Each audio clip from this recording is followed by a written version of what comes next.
radical. Fundamental principles of freedom, rational self-interest, and individual rights. This is the Yaron Brook Show.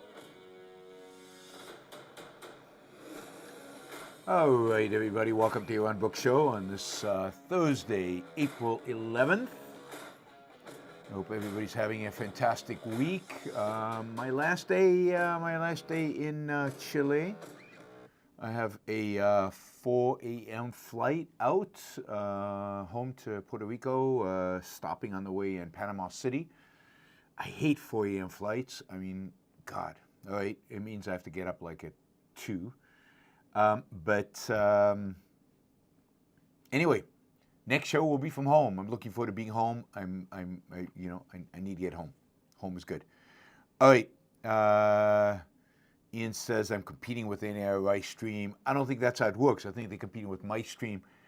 I think that's a show. Oh, all right. I assume many people over at the ARI stream, they're talking about the election. That is always more popular and more interesting than talking about almost anything else. All right. Let's jump in. We got a lot to cover, a lot of news out there. As we'll see, we'll see how long the show lasts. Ike says he left the ARI stream to come and join the stream. Thank you, Ike. All right, we don't coordinate. ARI and I don't coordinate. I do my stream when I can, particularly when I'm on the road. I do it when I have a window, a time window, and that's what happened. I did notice before this that they were on, but that was not intentional. All right, I think I'm coming down with a cold. I hope not, but it feels like it. Let's see. Yes, breaking news, I guess, just announced this morning. O.J. Simpson has passed away. O.J. Simpson has died at the age of 76. O.J. will be remembered, of course, for the O.J. Simpson trial, for his acquittal for the murder of his ex-wife and her friend. He will be, he was for those of you who may be too young to remember who he is or know who he is, O.J. Simpson was a football hero, somebody who seemed to be unbelievably successful. He broke a bunch of college records, was a Heisman Trophy winner, broke records for running back in the NFL, and after an amazing career there, was a spokesman for Heinz Ketchup, starred in one movie, was a commentator for the NFL for some TV stations. I mean, he seemed to be somebody who was incredibly successful and had a great life and everything was going great, and then his ex-wife and her friend, not even boyfriend, just friend, were found brutally murdered outside their home. And O.J. was arrested and tried for their murder. The evidence was pretty unequivocal. The evidence was straightforward. O.J. Simpson committed the crime. He murdered them. And a jury of mostly black jury members landed up acquitting him. Now, I think the most memorable thing for me about the O.J. Simpson trial was kind of the Leonard Peikoff analysis of the trial. I think those are available online, but Leonard would analyze regularly what was going on in the trial, analyze on a show, analyze the evidence, the testimony. Basically came to the conclusion that this was that beyond a reasonable doubt, O.J. Simpson had done it.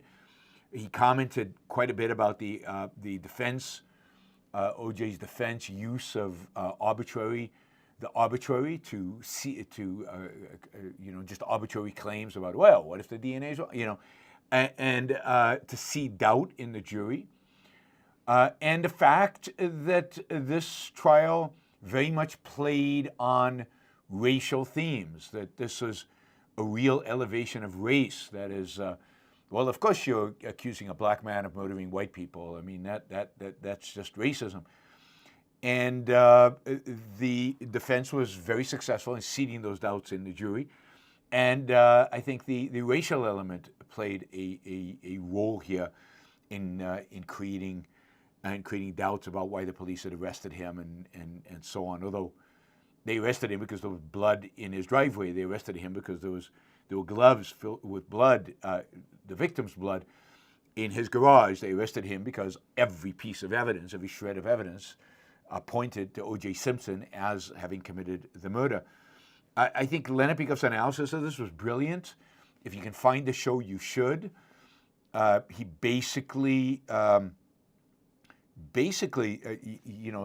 this was basically said that this was an indication of how far gone the America was. This is the killing was in 1984. I think the trial was probably later that year or 1995. So you can find his radio show from back then. He basically did an analysis about how Americans can't think, how if this kind of defense would cause people to acquit Simpson, then people's ability to think, their epistemology was completely rotted and hopeless. He was very, very negative on America and American society, on the coverage. It wasn't just the jury, but the way this was covered, the way many of these experts analyzed the case, so-called experts analyzed the case.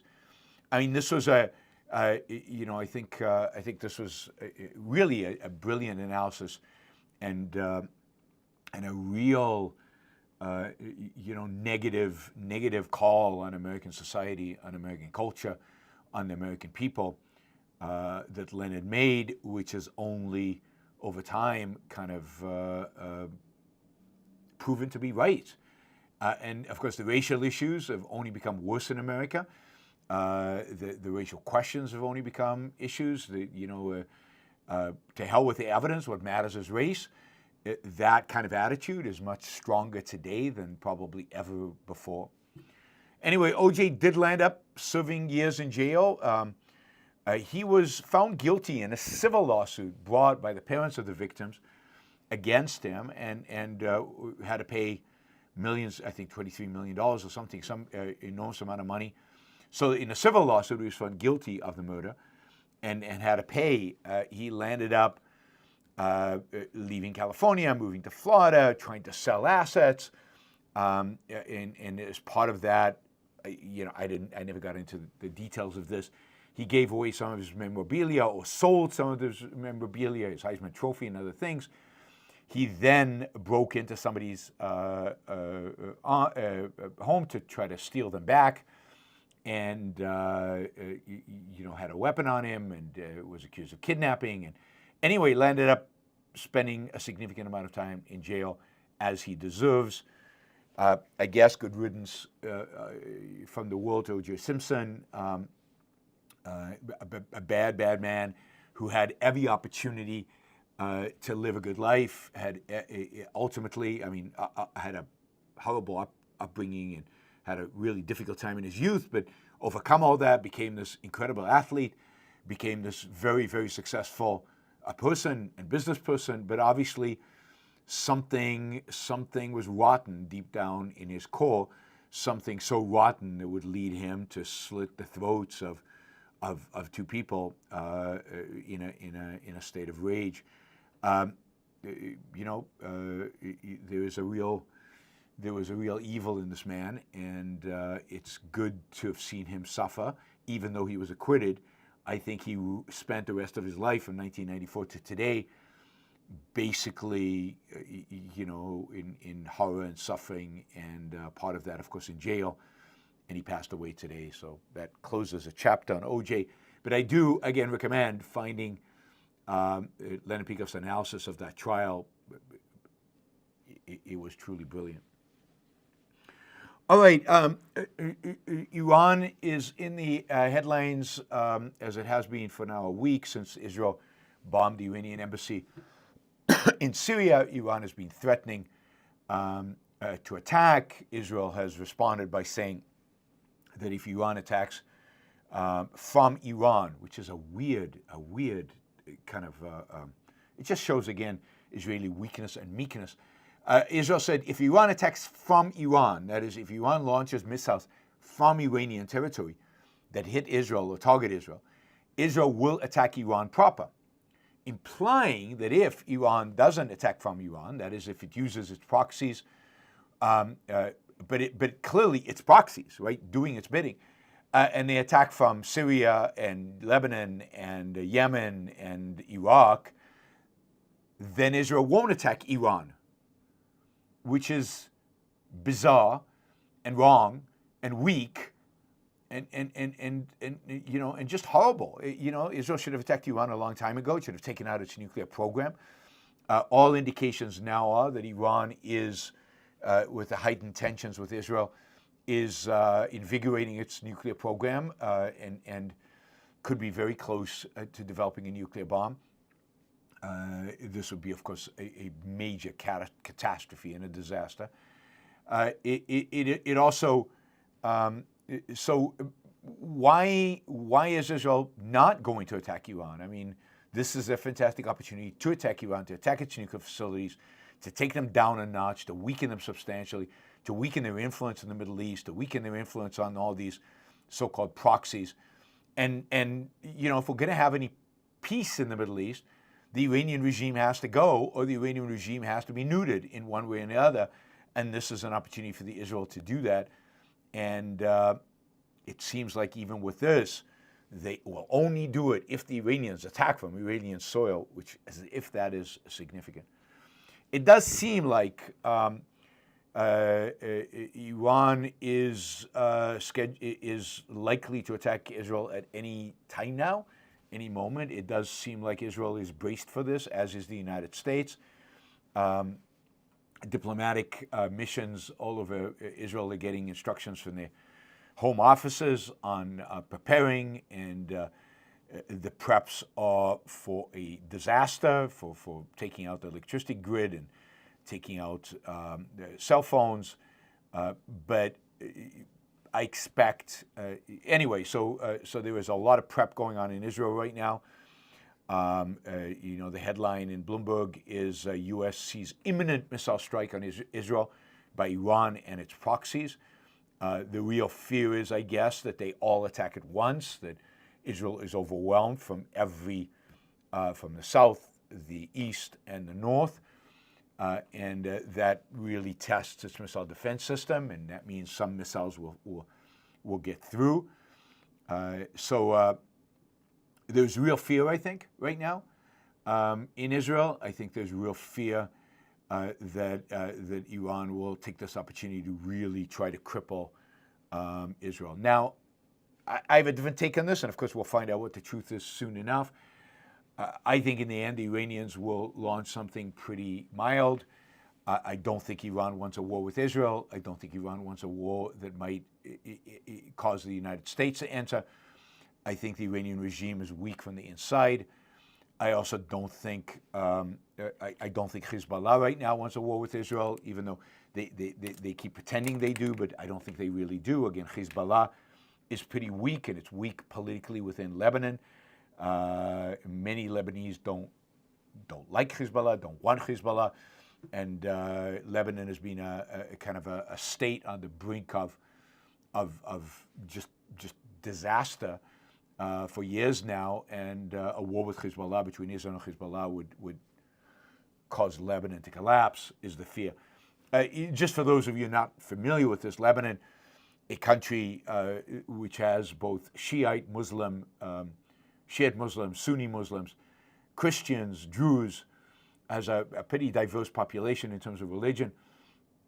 It's a country that has been inflicted with instability really since the early 1970s, when Palestinian refugees were kicked out of Jordan and settled in Lebanon, and immediately immediately started fermenting a civil war there, and there was a civil war which pitted the Shiites against the Sunnis against the Shiites, both of them against the Christians, and everybody against the Jews, but alliance kept on changing.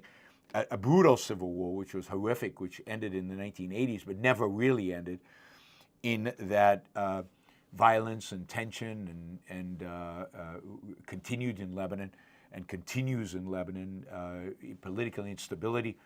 Many of the Christians, the Christian Lebanese, over the last 60 years have left Lebanon and sought greener pastures in South America. There are lots of Lebanese in very wealthy, successful Lebanese families in Mexico, in Brazil, in other parts of in Colombia and other parts of Latin America. They've also gone to the U.S.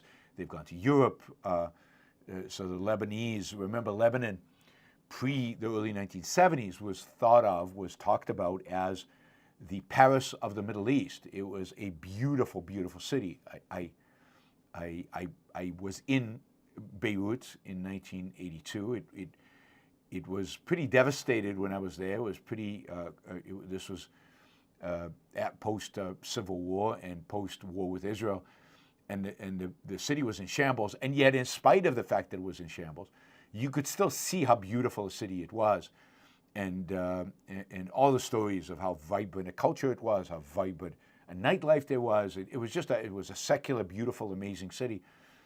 It is not anymore. It is a sad, very, very sad city, a testament to what happens when tribalism dominates, when violence dominates, when hatred dominates, and of course the one party within Lebanon that has only grown in power over the years, particularly as Christians have left and even some Sunni Muslims have left, is Hezbollah, which represents the Shiites. And the reason they have grown in power is because they are supported by Iran. So they have a constant flow of funding in, and they have built weapons. They have supposedly 130,000 missiles aimed at Israel, ready for launch.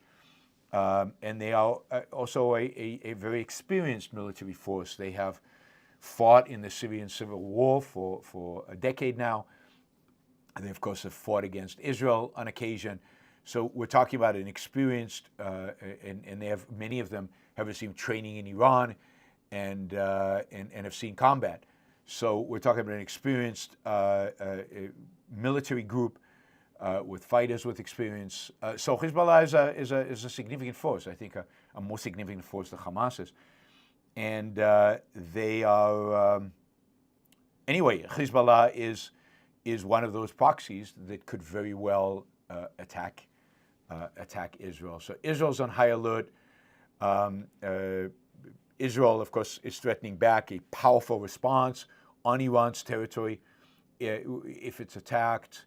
So there is there's a member of the Senate Intelligence Committee about an hour ago made a post regarding Iran's imminent attack against Israel. This is a Republican Senator, Tom Cotton. He wrote guaranteeing America's full support. You've also seen statements coming out of the White House saying that in spite of disagreements, if Iran attacks Israel, America will provide Israel with its full support. You're also seeing leaders of Saudi Arabia and many of the Gulf states calling the Iranians and trying to get them to stand down. The German foreign minister was on a phone call with the Iranian foreign minister trying to tell him to stand down and explaining to him that Germany would stand with Israel. Iran attacking Israel would be a massive miscalculation for Iran. It would set it back dramatically. According to Channel 14 in Israel, the latest assessment of Israeli intelligence suggests that the Iranian retaliatory attack will occur any day now, and it is in its first phase will consist of dozens of missiles launched from forces in Iran, Iraq, and Yemen, though the participation of Hezbollah and other Iran-backed groups is still unknown. So again, it looks like it could happen any minute now, any day now. It will be interesting to see if Iran itself, its Revolutionary Guards participate or just proxies. Whether Hezbollah participates. Hezbollah, without a doubt, Hezbollah is the one entity that can do the most damage to Israel. I think that missiles launched from Iran provide Israel with plenty of warning. They take a while to get to Israel. They can be shot down by airplanes. They can be shot down by missile defense systems. Israel now has a squadron of F-35s in the air 24/7. So they are rotating a squadron in the air 24/7. Its entire Air Force is on, in a sense, red alert. It could be, the majority of its airplanes could be in the air in a matter of 10 minutes. That would give them plenty of ability if airfields are targeted to get airplanes in the air before the airfield is struck. If the airfields will be struck, I think most of them will be shot down. And of course, to launch either a counterattack or to help, shoot down the missiles, the ballistic missiles that are being targeted at Israel. So Israel's in a major state of alert. The army is in a major state of alert. Civil defense is in a major state of alert. Again, it is rotating a squadron in the air constantly.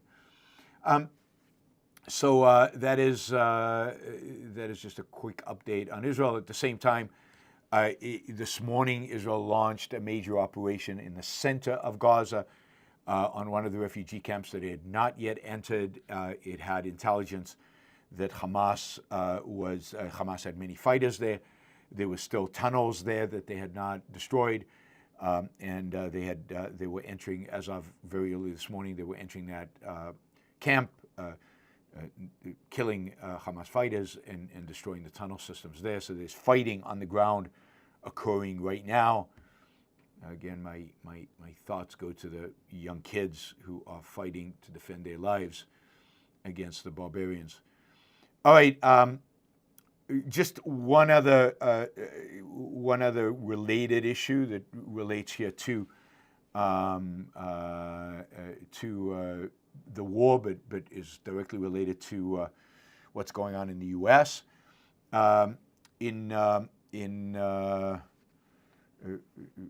Yesterday, I guess, in one of the pro-Hamas demonstrations in Michigan, protesters chanted, "Death to Israel." Well, they do that all the time. That's nothing new, but they added a chant, and they're becoming bolder, "Death to America." They were chanting, "Death to America, death to America." These are Arabs living in America.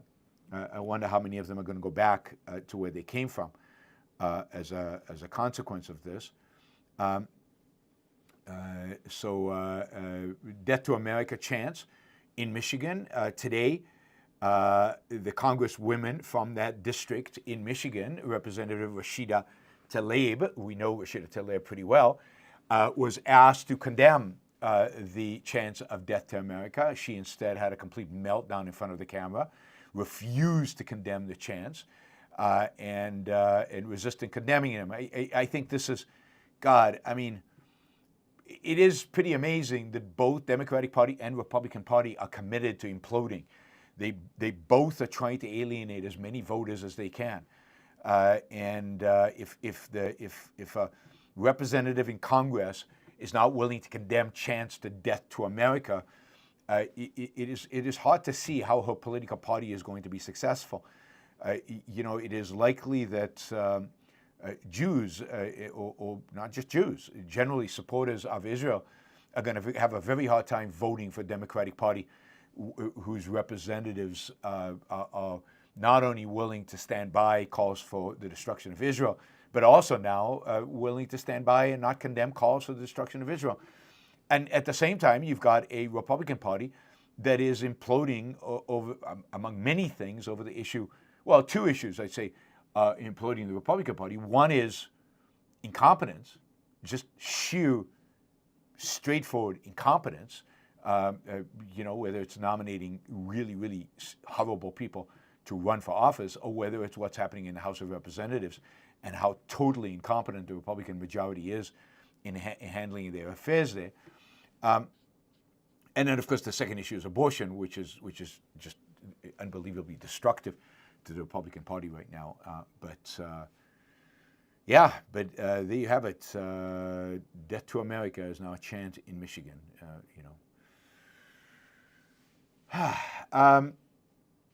Let's see. All right. Yes, talk about dysfunctional Congress. Maybe in this case, not a bad idea that it's dysfunctional. Since 9/11, after 9/11, a law was passed, part of the Patriot Act, which is called the Foreign Intelligence Surveillance Act, or FISA for short. This is a law that allowed the NSA and other intelligence agencies to have secret courts which could grant warrants for all kinds of things, and allowed for surveillance,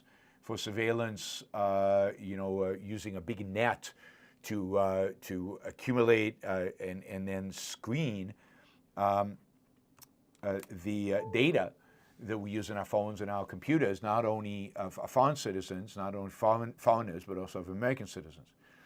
Now, the NSA continues to claim that no, it doesn't use it on American citizens. But I think the revelations of Snowden, a long time ago now, revealed that was indeed not the case, and indeed that the FISA was being used to spy on Americans. And the whole idea of the NSA keeping our data, holding our data, I think I told you a long time ago that the NSA, after the Snowden issue, I was invited to spend a whole day at the NSA, where they tried to convince me and some other people, there were about a dozen of us, mostly conservatives, who were very pro-NSA. I was the only one who was skeptical there. Try to convince us that they were the good guys and they won't spy on Americans, and Snowden was wrong and all this is bogus. But I asked a lot of questions, and I came away with the conclusion that I came away more negative about the NSA than I was before. I mean, I got answers to questions like, why do you do X when clearly X is not good? Because we follow orders. Not a good response, not a good answer. Anyway, the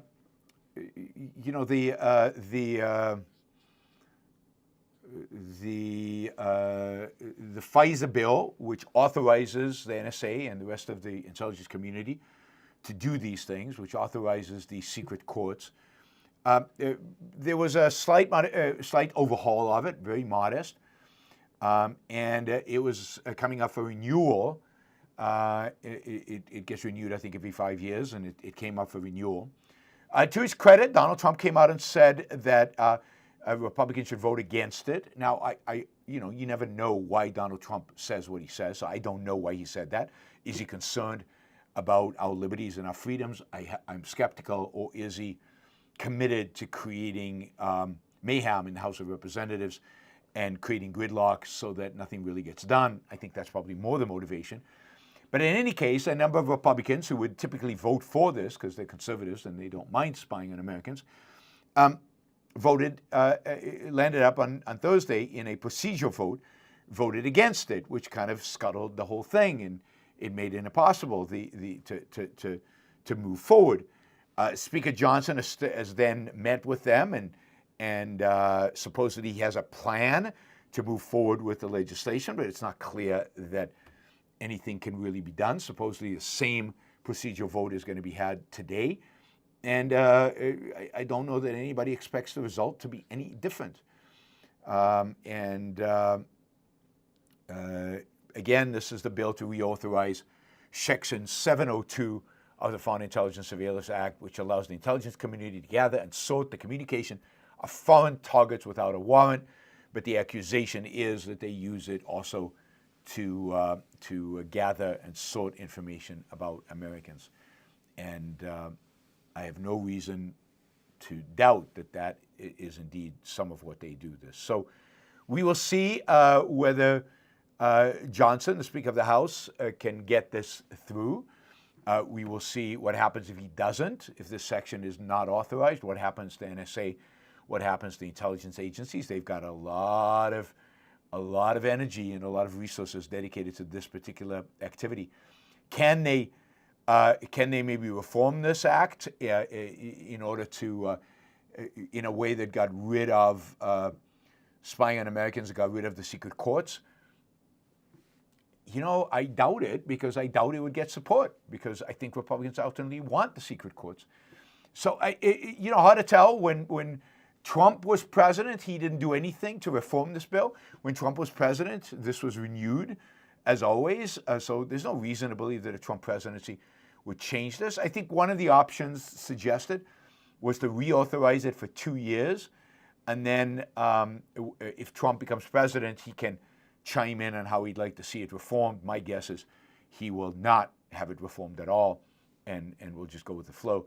But anyway, FISA, a bill that I've never supported. The whole Patriots Act should be dramatically reformed and done away with. It is a massive, massive, massive expansion of government power, and a massive, massive expansion of their power to spy on you and on me, all in the name of stopping terrorism, when what we should be doing is destroying terrorists way before they get here, not waiting for them to get here and then spy on them. And to do that, we should take out Iran. We should take out other terrorist organizations around the Middle East to prevent them from organizing and plotting against the United States. But that's just me. It's almost impossible to get people to move such a program forward. All right, let's see.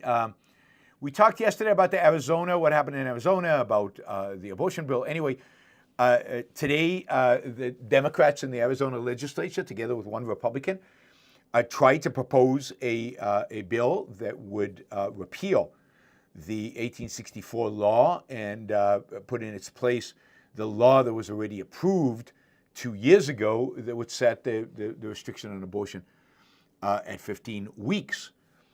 Republicans, the rest of the Republicans who have a majority, refused to take up this proposal. It became a shouting match between them.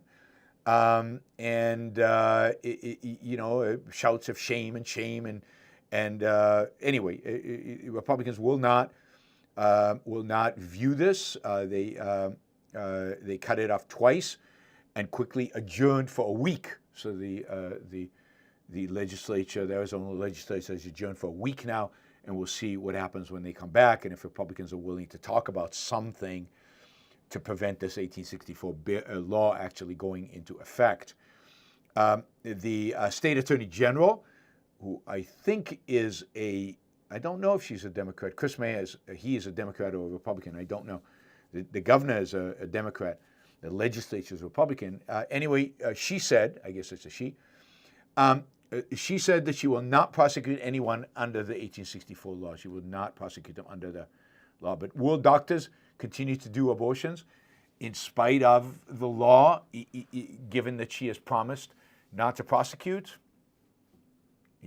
Hard to tell, and it will be interesting to watch how this evolves in Arizona.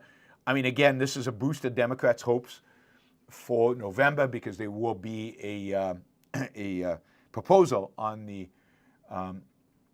ballot in November to make it part of Arizona Constitution to protect abortion rights. That will drive, I think, turnout for Democrats quite significantly, and that I think is bad for Kari Lake. Happily, I'm very, very happy to see Kari Lake lose the Senate seats from Arizona. I mean, she is a nut. She's a MAGA nut. She lost the governorship 2 years ago, a governorship that should have been Republican, and she lost it because she's a nut. And then she claimed it was stolen from her and went to court and was pathetic and ridiculous in court. And then she has the audacity to run for Senate, and then the Republican Party has the stupidity and the suicidal tendencies to actually make her the nominee of the Republican Party in Arizona. I think she's going to lose. I hope she loses. She doesn't deserve to be senator. All right. Finally, some economic, financial news. So first, because of high interest rates, the U.S. government budget deficit has hit $1.07 trillion in the first half of the fiscal year. $1.07 trillion. That is 4% higher than last year on a year-to-date basis. And all of this massive ballooning of the deficit, and it's ballooned over the last year or so, is a consequence of rising interest rates, the fact that the government has to pay more and more and more to service the debt as interest payments to people who bought the bonds in the past. As interest rates have gone up, the government issues bonds at higher and higher interest rates, and therefore has to pay higher and higher interest rates to people who own these bonds. The weighted average interest rate on outstanding U.S. interest rate-bearing debt was 3.22% at the end of March. If inflation picks up again, it could go significantly higher. I mean, it could go to 4 or 5% and bankrupt the U.S. government. So this is the one expense that could just skyrocket without any vote in Congress, without any additional spending, without anything, because it's automatic. This 3.22% is the highest it's been since April 2010. Of course, in April 2020, the government debt was a lot smaller than it is today. Since 2020, we've had the massive government spending of Trump. We've had the massive government spending of Biden. We've had both the COVID stimuli, and we've grown the government unbelievably. And as a consequence, of course, the debt is increased, or the bonds that the government issues have increased.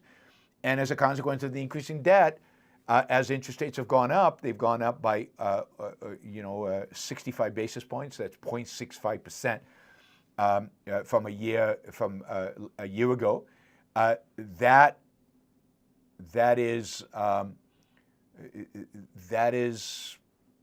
huge. That is simply huge amounts of money that are paying out in interest, and it's a huge amount of money because interest is relatively high. 3% is still pretty low. It's lower than my mortgage, and it's got the potential to rise. And it's on a growing number because government spending just keeps increasing, government deficits keep increasing, and therefore government debt keeps increasing. And a big chunk of the increase in government debt is going to finance the interest on the new debt coming in. And there's no, this can grow exponential. The only thing that could stop this is a dramatic reduction in interest rates. But given the inflation numbers we've just seen, there's absolutely zero reason to expect a reduction in interest rates. All right, one of the things that higher interest rates have caused, of course, is a significant increase in the cost of a mortgage, and a significant increase, therefore, in the monthly payments that people have to make on their mortgages. And you can see this in dramatic fashion, I think, in this graph. Whoops, not that graph, this graph. Right, this is the top graph, the graph that goes kind of up, is a graph of average monthly new home payments. That is what you pay on a monthly basis for a new home. Now, this includes interest, which is a big factor in this big spike up. That's mortgage payments going way up. But it also includes increases in insurance costs on owning a home. It includes increases in property taxes, which we're seeing across the country. But a big chunk of this is and includes maintenance and everything else that, homeowner association fees, which have all been spiking. They've all been going up with inflation. And you can see here that the cost of owning a home is dramatically higher, more than 50% higher than it was just a few years ago, just as it was in 2021. It's been going up dramatically since it bottomed out in 2012. Now, part of this is all those things that I mentioned, but a big part of it, as we'll see in a minute, is the price of the homes, right? The more expensive the house, the bigger the mortgage, the more your monthly payments are. So this is home prices, mortgage prices, maintenance costs, taxes, insurance, everything that goes into owning a house, gone up by more than 50%. Home prices are out of control in terms of the upward trajectory. Part of that is inflation, And part of that is a dramatic lack of supply, a dramatic lack of supply. You can see that the gap between owning and renting has exploded. Renting is a lot cheaper right now than owning a house. These values usually converge because what happens now is most people should be disincentivized from owning a home. I mean, if I was on the market right now, I would not buy, I would rent. This doesn't make any sense given this gap to own a house right now, or if you're in the market, right? Renting is so much cheaper, dramatically cheaper. So right now it makes sense for people to be renting. As people shift from owning to renting, rents supposedly would come up, and the cost of housing will come down because there's less and less demand. So these will converge at some point. This is why investing right now in rental properties might not be a bad idea. And don't invest in homes for sale because this is not sustainable. This is just not sustainable. And what drives this is, let's see if you can see this. You can see it here, right? On the left is a graph of the fixed rate mortgage. Now you can see that there's been a massive spike in fixed rate mortgages over the last couple of years, but it's still pretty low as compared to what it was in 2000 or in the 90s or certainly in the 80s. So we've gone back really to normal mortgage rates. What was abnormal is what we've had, the zero interest rates, is mortgage rates at 3%. That's abnormal. The mortgage rates in 2021, in 2020 were abnormal. The mortgage rates right now are normal. What's really driving the cost of housing is the graph on the right. Look at sales prices. Look at sales prices. I mean, they've just gone through the roof since 2010. Nothing has stopped them. It doesn't matter who is president, doesn't matter what administration, they just go up. And this is truly insane. I mean, they've been going up since the 1970s. They've been going up forever. But this rate, this pace, is really unprecedented. It's very much like the rate in just a few years before the financial crisis, before the crash in the early 2000s. But it's actually much steeper than that even. So I don't know how this ends, but it cannot end well.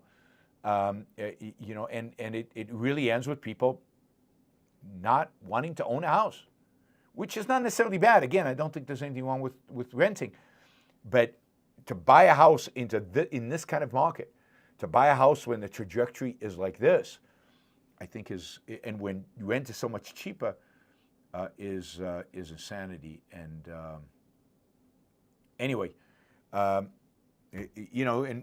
I think some of you have been telling me, yeah, it's impossible to buy a house. It's ridiculous. And yeah, I think you've been right.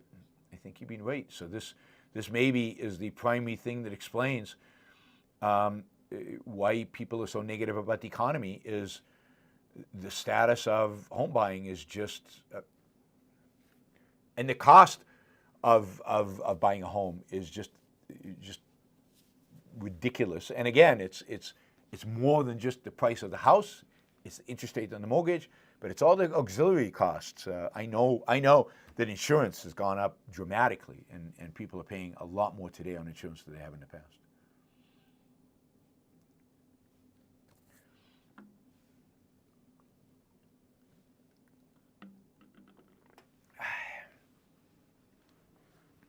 I never said, by the way, I've never said that we should keep Biden in office because things are going great. I said that the economy is doing much better than people say it is, and it is. It is indeed doing better, and wages are up significantly, and generally the economy is doing much better than anybody predicted or that anybody claims, and you're seeing that now with consumer sentiments on the rise. Housing is out of control, that's absolutely right. But the rest of the economy is doing pretty well. And indeed, one of the things that this housing market will do is it'll spur housing growth, and all those illegal immigrants will be able to find jobs on construction sites where there's a massive shortage of workers, and maybe we'll start making a dent in the massive shortage of homes in the United States.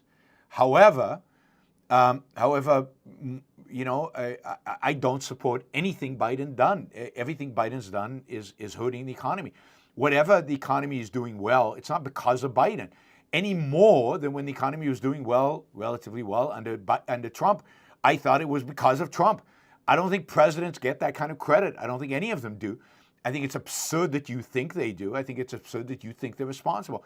Biden is not responsible for this inflation. Trump started it, right? It's the first $1 trillion stimulus was Trump's stimulus. And Biden doubled up on it. So Biden and Trump are responsible for this inflation, and the Federal Reserve played a huge role in it. So the idea that, and Congress, that presidents should get the praise when the economy is doing well, no. The economy does well in spite of Trump and in spite of Biden. My view on the election is not that Biden's doing a good job. He's doing a terrible job. He's one of the worst presidents in American history. The only reason, my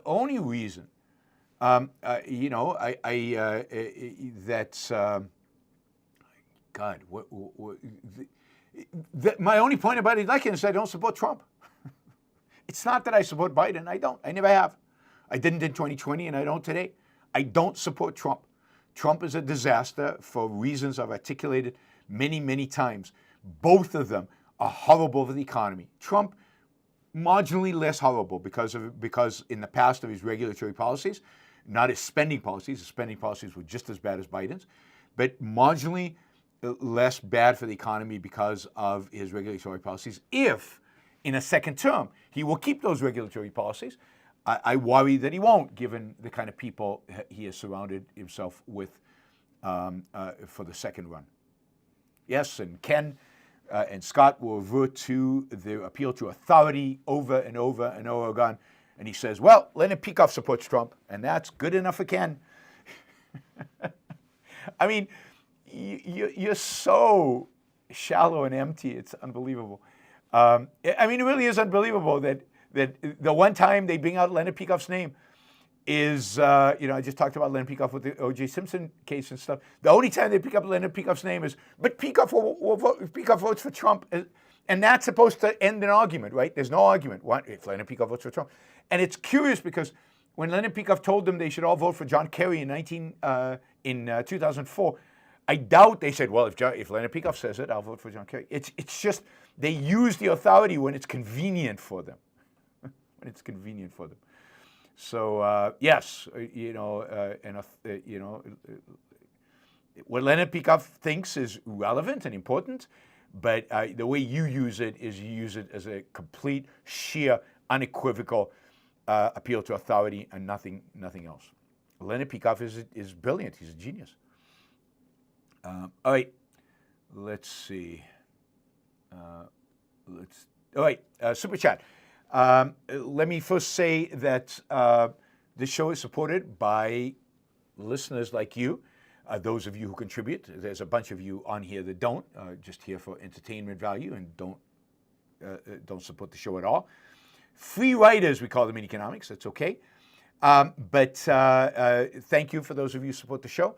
You can support the show if you're watching live on YouTube through Super Chat. There's also an applause usually button where you can support the show if you watch it on YouTube afterwards, which I very much appreciate those of you who use that feature.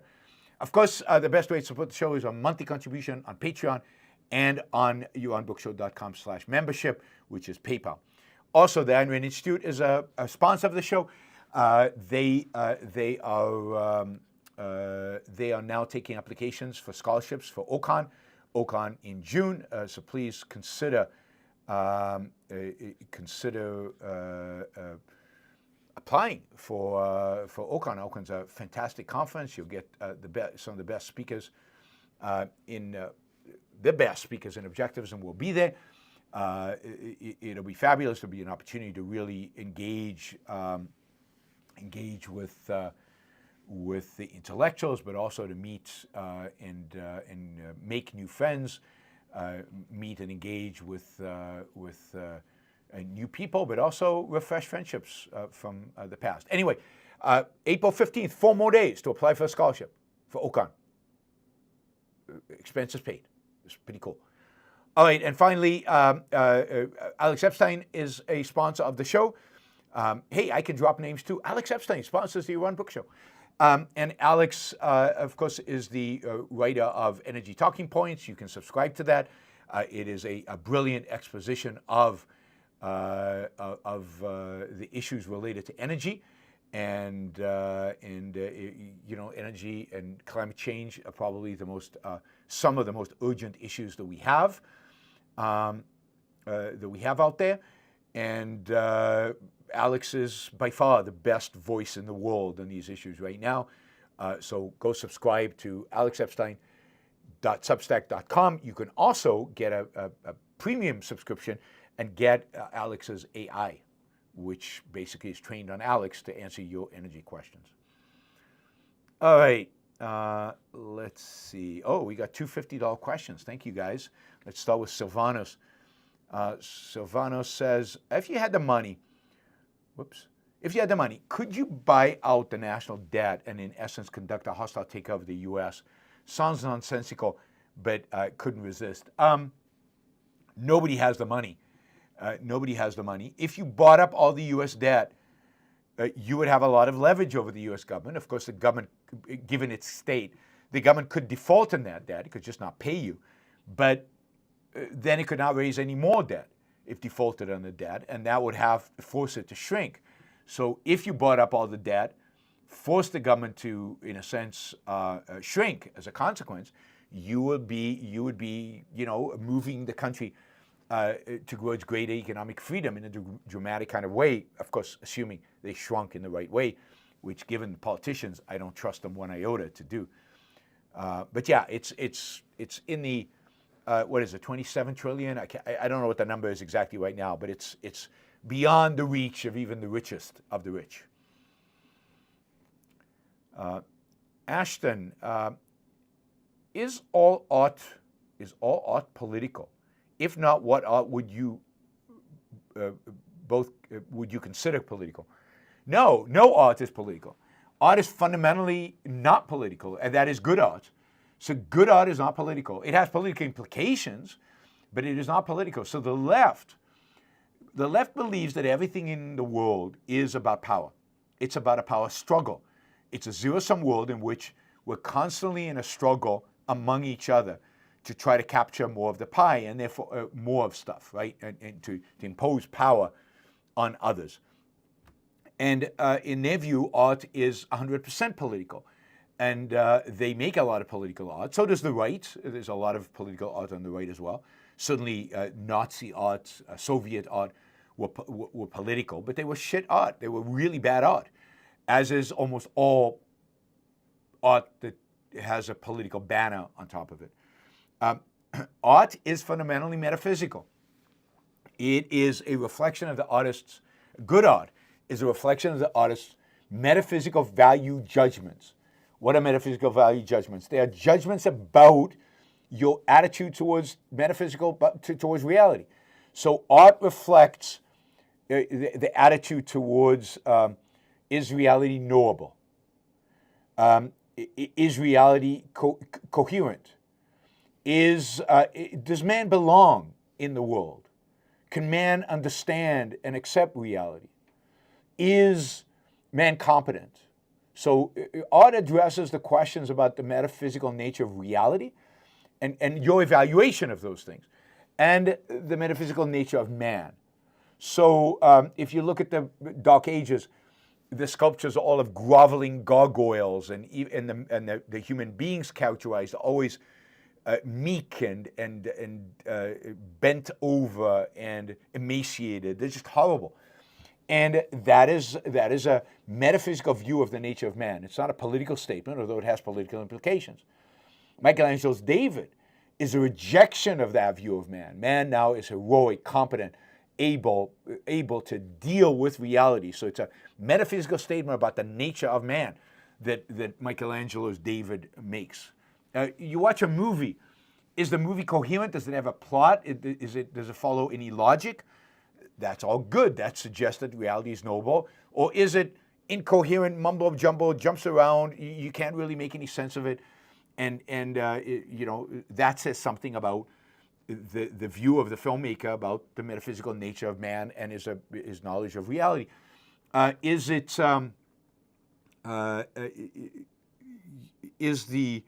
God, I was going to give an example. Is it boring? Does it suggest that, life and reality as such are metaphysically just uninteresting, that they're just it's just not great to be alive? Or are they stimulating and interesting and exciting? So that's what art is about. There is no art, good art, that was primarily political. Now, every art has a political implication. If you have a certain view of man, you'll have a certain view of politics. But art that is explicitly political, art that is arguing for a political agenda, if that's the primary, it's not art, or it's a very, very bad art. Often there can be, I don't know, political themes, but that is not. It's never the fundamental. It's never the fundamental in an artwork. I'm trying to think. I don't know. A movie about Lincoln obviously has political themes and says something about their view of, I don't know, fighting against slavery or whatever. But at the end of the day, the movie qua art is going to stand or fall on the idea of how characters are presented, and again, the nature of reality as the artist sees it. Ashton asks, don't you need a politics in order to have an aesthetics? Same as you need ethics in order to have politics? No, absolutely not. Absolutely zero. That's, again, a very leftist view. So the hierarchy of knowledge doesn't go metaphysics, epistemology, ethics, politics, and derive from that aesthetics. That's not the hierarchy. Aesthetics is derived from ethics and epistemology, just like politics. So in a sense, aesthetics or politics, if you did a tree, metaphysics at the bottom, then epistemology and slightly with it is ethics, although ethics has a component that's metaphysical, which is the nature of man. And then both of these have arrows that go to politics. You can't have politics just on ethics without epistemology. And the same thing happens with art. It goes, you have metaphysics, epistemology, and ethics all go to aesthetics. Aesthetics does not rely on aesthetics does not rely on politics at all. And in that sense, better art is created under freedom than under non-freedom, but that is not about aesthetics. Everything about aesthetics is derived from your most basic philosophical views, your metaphysics and your views on the metaphysics of man. And you can have a moral themes and epistemological themes. It's very rare that a piece of work can have a, think about a movie like Terminator. The theme of Terminator is free will, which is a pretty metaphysical theme. It's not, I don't know, freedom or liberty. Or, now you can have, I'm not saying you can't have a political theme, but it also has to have, it has to have something much more fundamental below that. It has to have again, art is about the recreation of metaphysical value judgments. It's all about metaphysics. So in that sense, art is on the side. Just because it's presented in objectivism as the last branch of philosophy does not mean it is derived from politics. It's not derived from politics at all. Ashton, by the way, haven't seen you in a long time, so it's great to have you back. I think I haven't seen you in a long time. Am I confused? But I think that's right. Anyway, great to have you back. John, I've just started reading The Fountainhead, and I really like the relationship dynamic between Henry Cameron and Roarke. Absolutely, yes, and that's what great productive geniuses, the kind of friendship and kind of mentor-mentee relationship they can have, and it's very touching and very beautiful, I think, in The Fountainhead. And it's great that you're reading The Fountainhead. Congratulations, that's terrific. John continues, Cameron seems like he's a representation of the human spirit, of pure human potential that's being squelched by a culture of secondhandedness. I really want him to experience success. Yes. And, you know, Roarke is Cameron who hasn't given up, who hasn't surrendered, who hasn't compromised.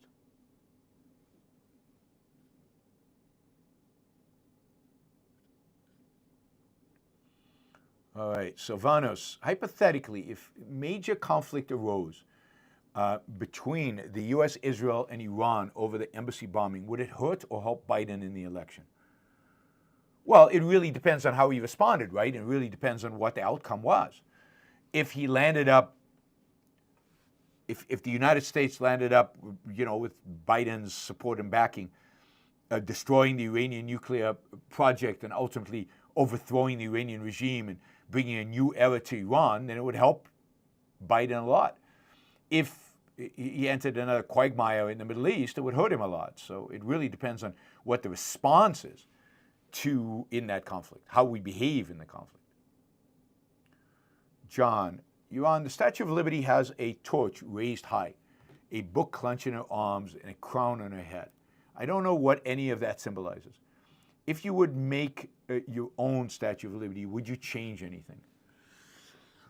I mean, the torch is the torch of liberty. It's showing the way. I mean, remember that the Statue of Liberty is an ode to immigration, and it's showing the way to America. It's like a beacon of light in the darkness to show the way. Here's America, the land of light, the land of opportunity, you know, come, right?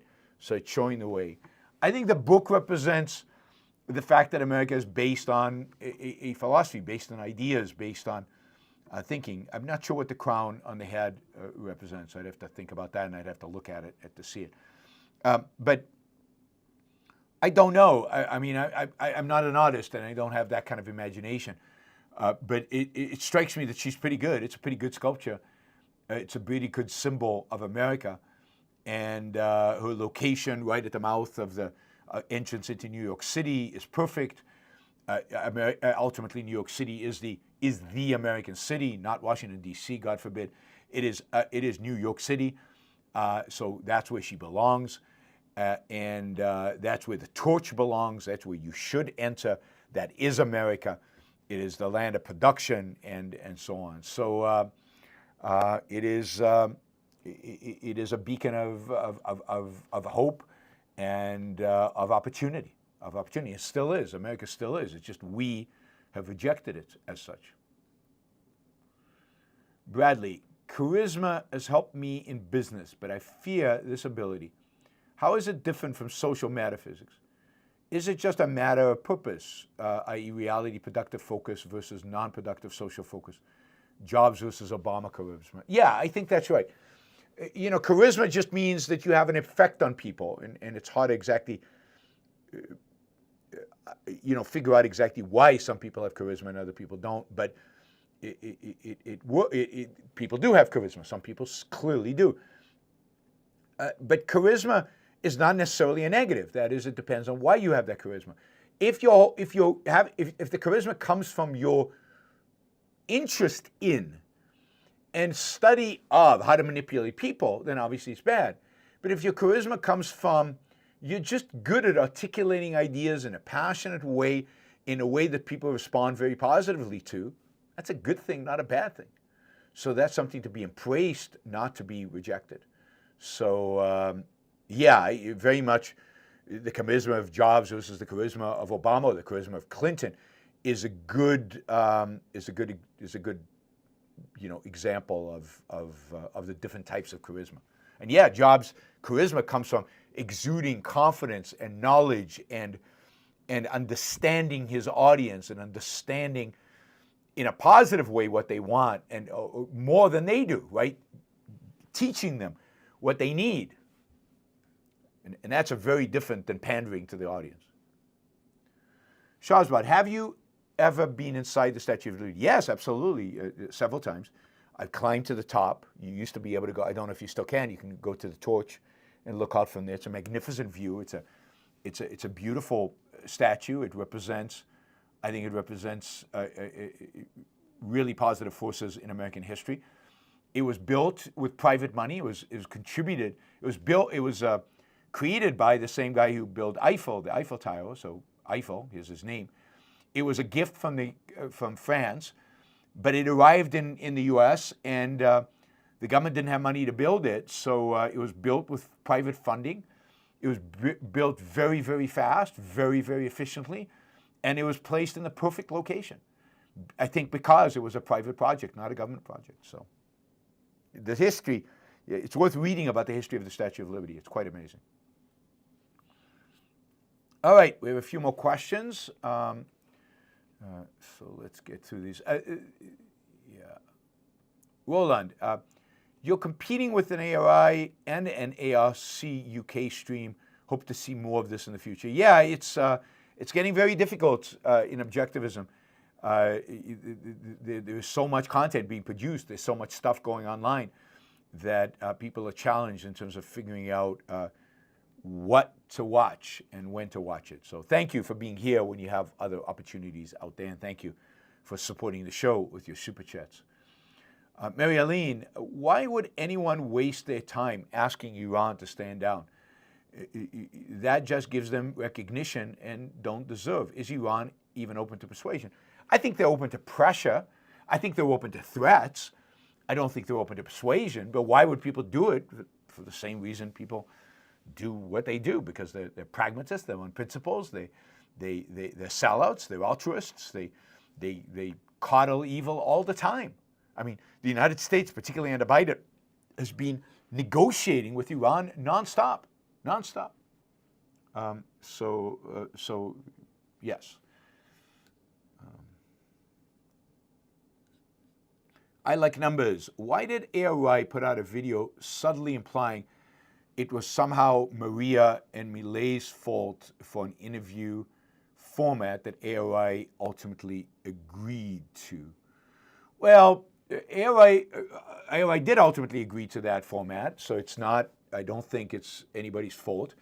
You know how, so you can be critical of how Milei answered the questions, and you can be critical of the interview itself without disagreeing about the format. And this is not me saying, because I'm not that critical, but Milei took half an hour to answer the first question.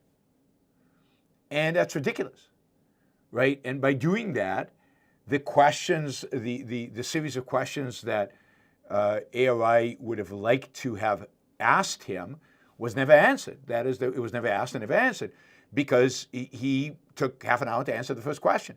And the way he answered it was more of a campaign speech than anything else. So I think it's disappointing that we didn't get to ask Milei all the questions we wanted to ask him. And I think everybody's disappointed, including Maria, that she didn't get to ask him all the questions. She had a long list of questions.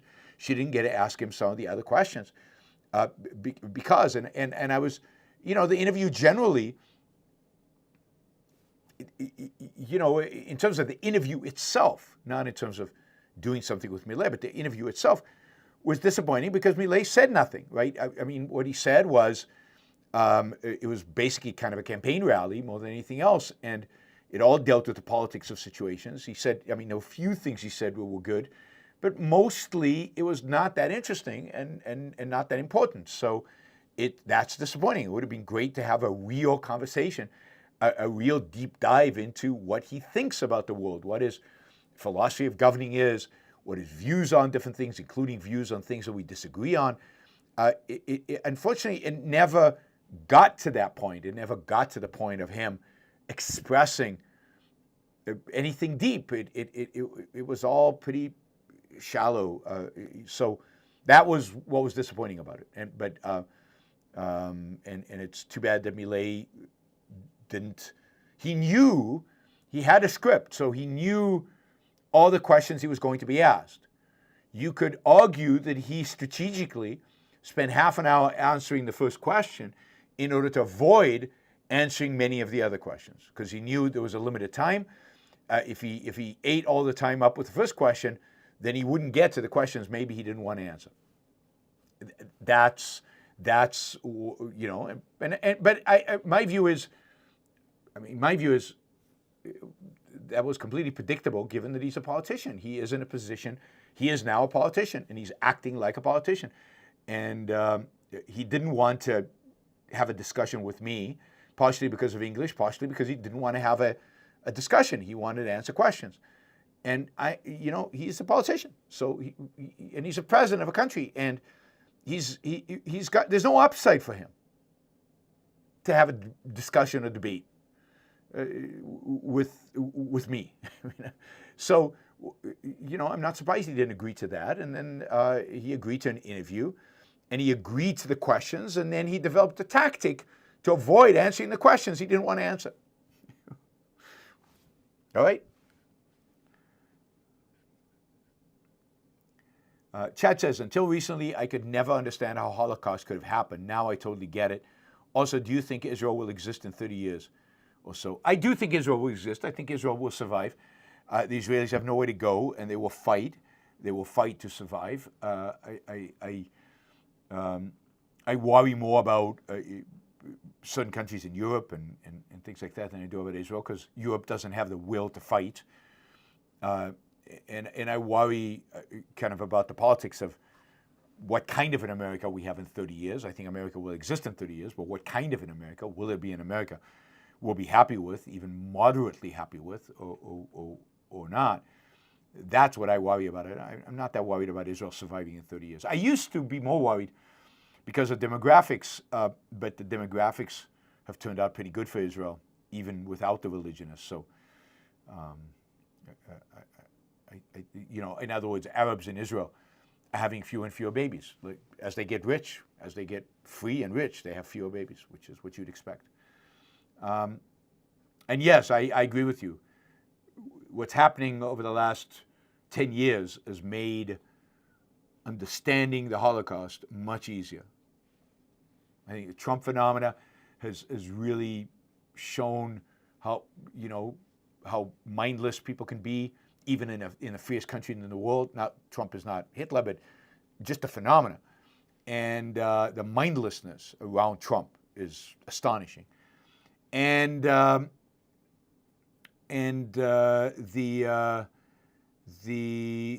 anti-Semitism that's arisen since October 7th is just stunning.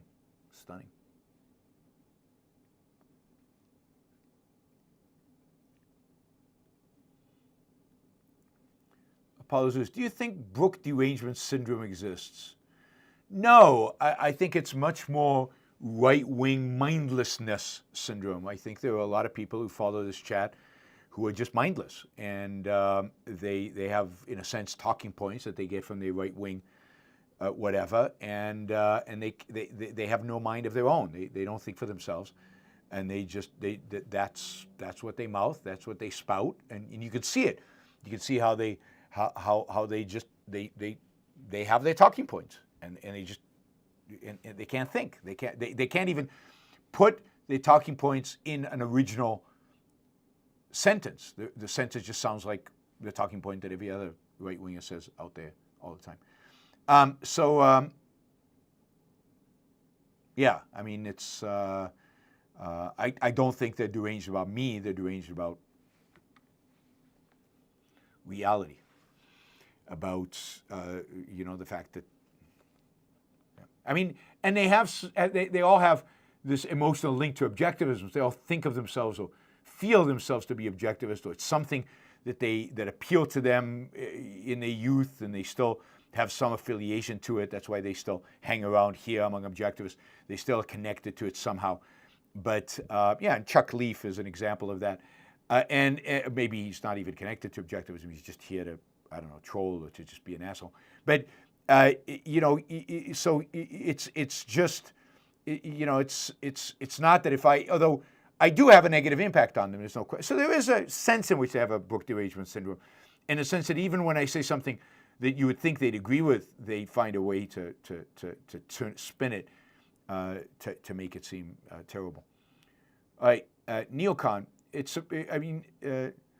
If what I say is just parroting CNN and MSNBC, why are you listening? You can go see CNN and MSNBC.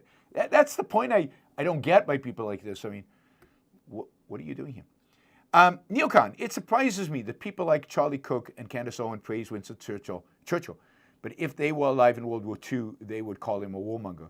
Well, maybe not. He's kind of defending Anglo-Saxons. He's defending England. I don't know. I mean, who knows how these people don't not think, right? There's only one way to think and lots of ways not to think. So, you know, that is Charlie Kirk's a particular disappointment because, as I've told you in the past, I had a good connection with him, and he was very interested in Ayn Rand at some point. Candace Owens, I'm not surprised. I was never really that excited about Candace Owens, but Charlie Kirk has just gone off the deep end. He is horrible, horrible, horrible, horrible. I used to have really nice conversation with Charlie. I knew Charlie when he was a high school student. That is Trump mindlessness syndrome. That's what got Charlie, and it's got a lot of people. A lot of people are suffering from Trump mindlessness syndrome. Sylvanos, is there any justification for private citizens taking foreign policy into their own hands, or is that illegal? Well, it should be illegal. You know, you have a government representing you. It's the same as individual citizens can't become the police. They can't go out and inflict justice, even if it turns out that what they're doing is correct. Right? They're finding there is an objective mechanism for